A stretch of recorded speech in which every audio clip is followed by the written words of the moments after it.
Welcome back, ladies and gentlemen, and today I'm going to show you how to fit a chip.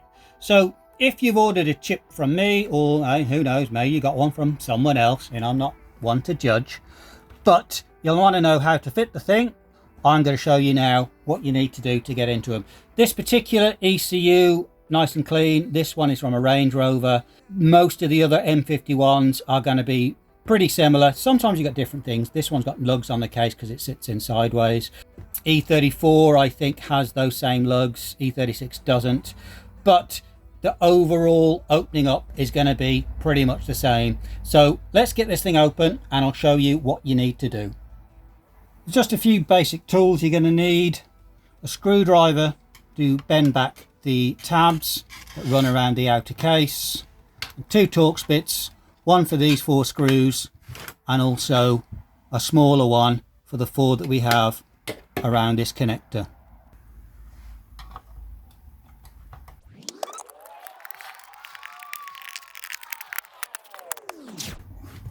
So with those tabs bent back, the lid will lift up and come off.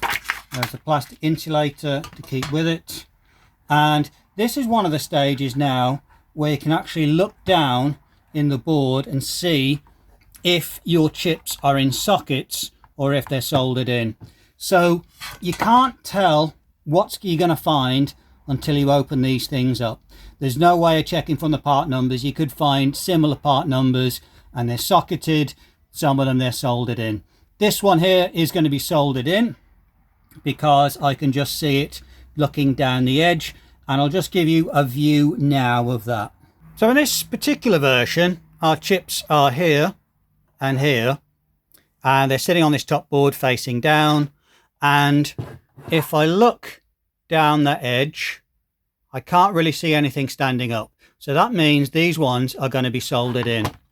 If they're in sockets, they will have one of these white plastic clips on the top. So that it goes, socket is soldered in, chip goes in, and then one of these clamps sits over the top.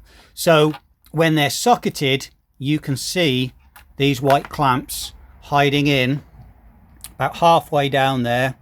I'll get my thumb out the way. You'll be able to see the white corners of that clamp. So if you can't see the clamp, they're soldered in.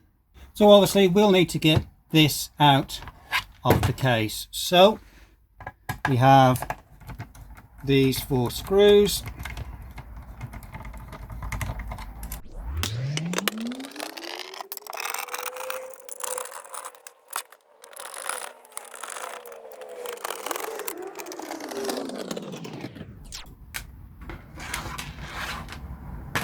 And we have the 4 screws on the front. So once they're all out, this middle section will pull out, and we can open this up. There's a few little snap clips around here just to separate. We will do that now.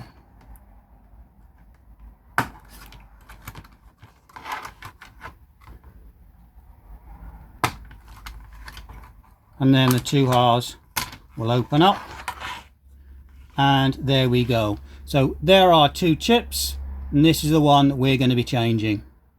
So on this particular one, the chip is soldered in, so you might need to call in some assistance. If you get the ECU to me, I'm able to fit a socket and the new chip, or TV and laptop repair places might be able to sort that out. So there isn't anything specific in this chip. So what I'm going to do is I'm going to cut the legs on this, remove the chip, and then unsolder the legs one by one. That way it's a bit safer, as I don't need to make sure all 28 legs are clear of solder when I'm pulling that chip out, as you can lift some traces up. Worst case scenario, if you do lift a trace, you'll often find they all run over to various little pads over here. So you can run a link wire in an emergency, but to keep things safer, I'm going to snip all these legs, take out this chip, and then stick in the socket.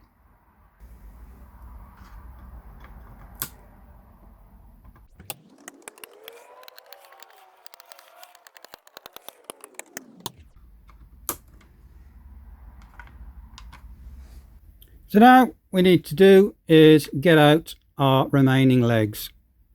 So what I do heat them up with a soldering iron, and then I should be able to just grab that leg, pull him out, get rid of him, and go through all the rest of them, heat them up, and just do it one leg at a time.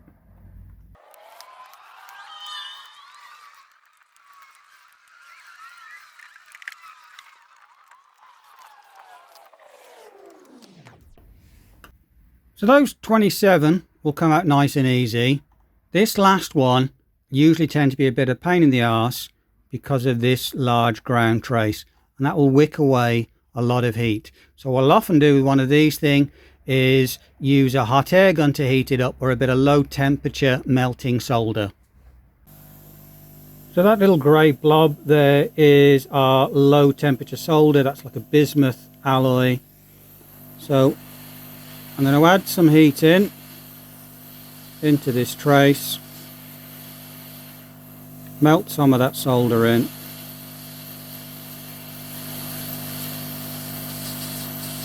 and the idea is here, watch out for these little solder balls escaping,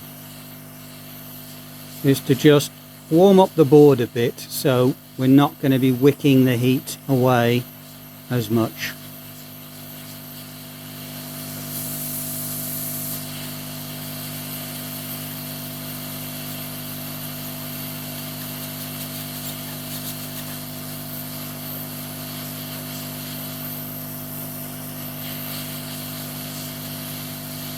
Okay, he's loose, and that's him up.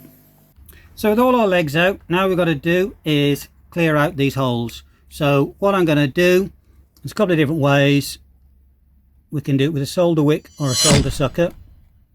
So I'm going to start off putting a bit of flux down there, and we're going to go for solder wick on this side. And with a solder wick, the solder will preferentially want to stick into our copper. If the holes aren't clearing out well, what you can do, add a little bit of solder back and give it another shot with the wick. And that's one side done down there with the solder wick. So I'm now going to go over to the other side, and I'm going to do this one with a solder sucker. And the solder sucker might be something you might have, and we'll give it a shot with that, and that will do just about the same thing.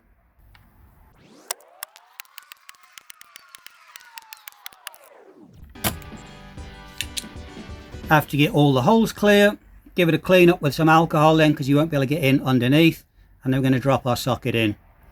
This case, the socket has a little notch. It's a kind of a standard. They'll always have a notch on one side, and the chip will always have a notch on one side. There's the notch on this one. So we're going to have our notch facing down, and he will fit into those holes. So now what we're going to do is solder him in. So I'm just getting a few of them soldered up now.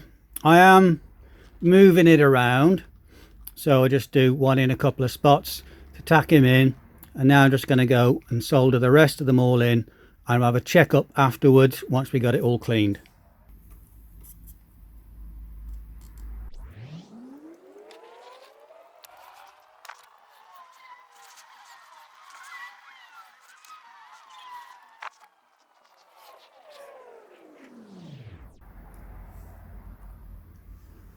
A load of nice shiny joints. If I move that light around, you can see.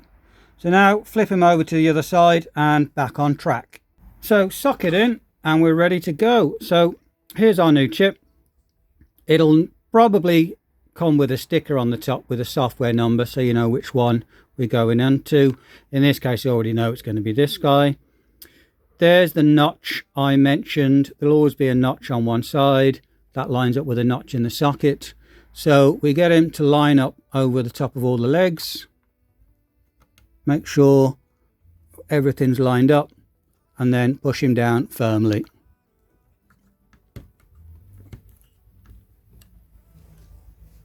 And we're done. So if you're in easy mode and your chip is socketed, you will see a white clip like this on the top, and that's a case of having to unhook it from either side. It'll lift up, and there's the chip.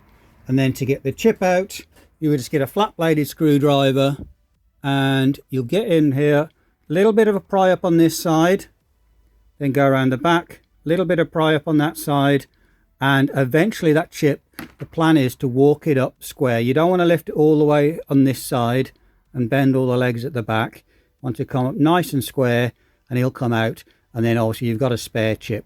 Not that you're ever really going to need it, but at least you haven't done any more damage. So that's what we're going to do if you're in a socket, but not all of them are socketed. And with that all done, all you need to do now, stick him back in the case, put the bolts back in, and it's ready to plug in and go. It doesn't affect anything on the immobilizer, so nice and simple.